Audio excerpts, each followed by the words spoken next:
Hello there, Grumpy Old Fart here. I'm doing a TV series review.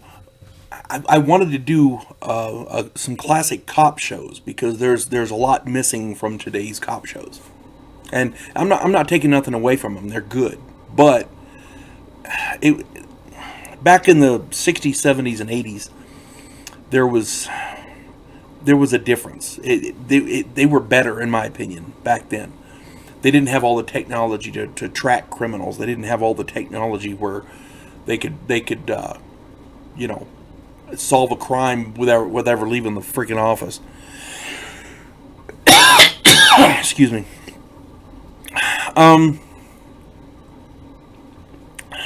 Back in the day, the cops on those shows, they had style, they had grit.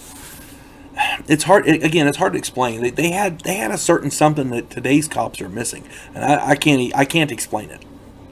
But I grew up watching these shows. I grew up in these decades. I was born in '67, and it was just they were just better. So I put together a list of some of my favorites from back then, and I figured I'll share them with you and give you a chance to catch up on some of these because they're well worth it. You can see a lot of them on YouTube.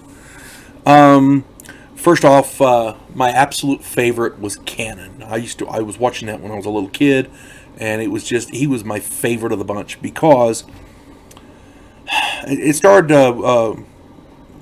Conrad, William Conrad, I think his name was. He was a short, fat guy, and he loved food. And that's me. I'm a fat guy and I like food. Maybe where I got it. But my point is, this guy, he wasn't. Usually, when you see a cop, you think of a tall, skinny guy with muscles and built like a I don't know, a soldier or something. Nowadays, that's what you get. This guy was an everyday guy. He was a short, fat, balding guy who he was well trained, a smart guy. He did his job and he was tough, but he didn't look the part. He looked like a regular guy, and he acted like a regular guy. I remember one time at the end of a case, he was closing it up with the victims that he helped, and the lady says, "I'd love to have you stay for dinner." He goes, "Huh? Well, what are you having?" And she said the I want to say it was lamb or something. He goes, with the little potatoes, and she goes, "Yeah." He goes, "Well, let's get this laundry done." And he's helping putting up the laundry so he can go help me. It was awesome. You got to check him out. Cannon is wonderful, and you can see a lot of his on YouTube. I check him out at night while I'm at work sometimes. Some other good ones: Dan August, played by Burt Reynolds.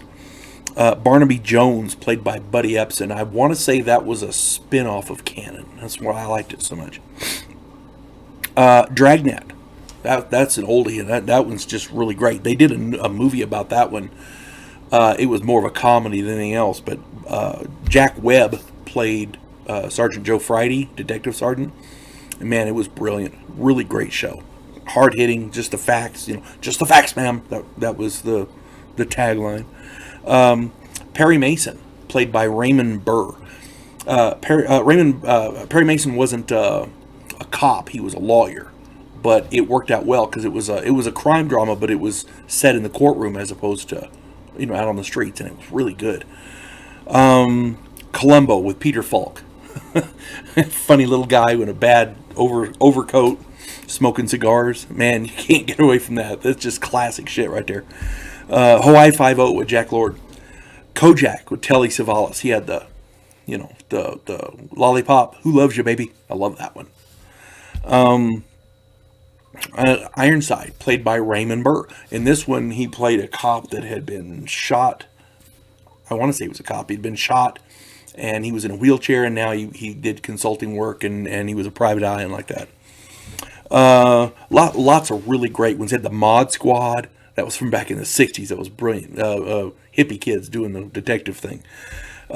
Starsky and Hutch, Banachek, Beretta, McLeod. McLeod was awesome because he was a cowboy from New Mexico, right here in New Mexico. But they had him over in I forget if it was New York or San Francisco. I think it was New York, and he taught him how to be cops. It was awesome.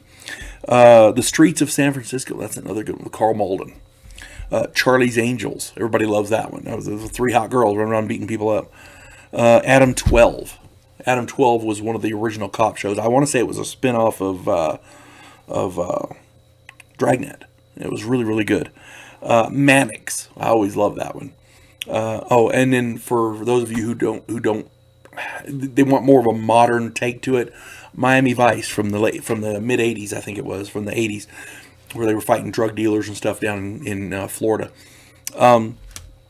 All these are really good. Check them out. If you get the opportunity, watch them. You're not going to be disappointed. If you like a good cop drama, that's it. You can't go wrong. Hill Street Blues. There's a lot of really good ones out there. These had great plots, really great writing. They had great characters with backstories, guest stars that really, really made the program. It's my belief that you cannot have a hero without a quality villain to go against. Otherwise, the hero is just a bully. You know, if Superman beats up a mugger, yeah, Superman's a good guy, but is he really challenged? No. What's a mugger going to do to Superman? You know, he's kind of a bully at that point. Well, same thing with this. You have to have a villain capable of defeating the hero, otherwise the hero's a bully. Well, in this, they had really great guest stars, really great villains. And that's not taking nothing away from the hero, because the hero is a quality guy too, but you have to have a good villain, otherwise the hero has nobody to play off of. And that's what you had in these. And keep in mind, this is by no means a complete list. I've left out a lot of really great ones. But check them out. I'm absolutely sure you will enjoy them. And again, a lot of them you can see on YouTube for free. You folks have a good day. God bless one and all.